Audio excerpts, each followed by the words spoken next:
രാവിലെ അധികം ലോകം സ്കൂളിൽ പോയാടും ഞാൻ വേഗം അമ്മേൻ്റെ അടുത്തേക്ക് പോയി. ഇന്ന് നമുക്ക് കുറച്ച് അരിയുണ്ടക്കും പഴംപൊരിക്കും ഓർഡറുള്ള ദിവസമാണ്.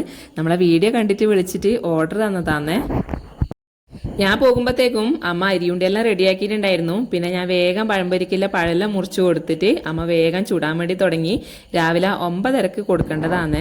വലിയ ഉരുളി കിട്ടിയോണ്ട് ഇപ്പൊ പഴംപൊരി ഉണ്ടാക്കാൻ വേണ്ടിയിട്ട് നല്ല എളുപ്പമുണ്ട്. അല്ലെങ്കിൽ 1 2 അങ്ങനെ മാത്രമേ ഉണ്ടാക്കാൻ വേണ്ടി പറ്റുള്ളൂ. ഇപ്പം 3 4 ഒരുമിച്ചിട്ട് ഉണ്ടാക്കാൻ വേണ്ടിയിട്ട് പഴംപൊരിയും കൂടി റെഡിയായ ആടും പിന്നെ എല്ലാം പാക്ക് ചെയ്തിട്ട് ഞാൻ വേഗം റെഡിയായിട്ട് കൊണ്ടു കൊടുക്കാൻ വേണ്ടിയിട്ട്. അത് കഴിഞ്ഞിട്ട് എനിക്ക് പയ്യന്നൂർ വരെ പോയിട്ട് ആവശ്യമുണ്ടായിരുന്നു. അപ്പൊ വസന്തമ്മ പറഞ്ഞു ഏതായാലും പയ്യന്നൂർ വരെ പോകുന്നതല്ലേ, എടാട്ട് പോയിട്ട് കുറച്ച് തേങ്ങ പറിച്ചിട്ട് വാന്ന്.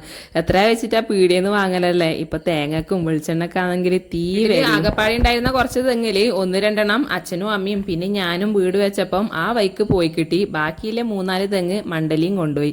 അതാണിപ്പം തേങ്ങക്ക് ഇത്രയും ക്ഷാമം വന്നതാണെങ്കിൽ പേരും മഴയും. പിന്നെ ഞാൻ കോട്ടിട്ട് തന്നെ വേഗം കൊക്കരം കെട്ടി തേങ്ങയെല്ലാം പറിച്ച് ഉരിച്ച് എടുത്തു. അപ്പോഴേക്കും അനിയാട്ടിന്റെ വിളി വന്നു കേട്ടാ, ഞാൻ സപ്ലൈക്കോലേക്ക് വരാം, നീ അങ്ങോട്ട് വാന്ന്. അങ്ങനെ കുറച്ച് സാധനങ്ങളെല്ലാം വാങ്ങാനുണ്ട്. അങ്ങനെ വീട്ടിലേക്കില്ലേ അല്ലറ ചില്ലറ സാധനമെല്ലാം വാങ്ങി തിരിച്ചു വരുന്ന വഴിക്ക് പെട്ടിക്കടയിൽ കയറിയിട്ട് രണ്ടാളും സ്വദേശി വടിയും ചായയും കുടിച്ചു. അനിയേട്ടന് ഇതുപോലെ എവിടെങ്കിലും പുറത്ത് പോയി കഴിഞ്ഞാൽ അപ്പ പെട്ടിക്കടയിൽ നിന്ന് ചായ കുടിക്കണം.